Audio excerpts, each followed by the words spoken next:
Well, hello there. It's demonstration time. We have labels that's going to indicate the front of our fixtures. So go ahead and put that label directly in front of you. This fixture is going to fold 3 different boxes. We built it to the slightly largest of the 3, so the other 2 may be a little bit loose, but we'll demonstrate all 3 of them for you today.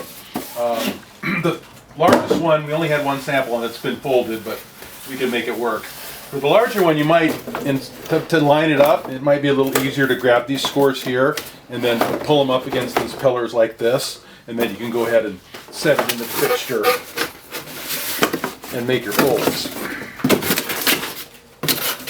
Now it's a little sloppy, it's been folded. Okay, there we go, that's our first one, and it's going to be the same way for the other 2. Set her into the fixture, a couple of folds.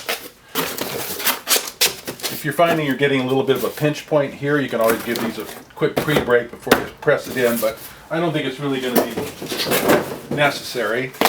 Set it, press it,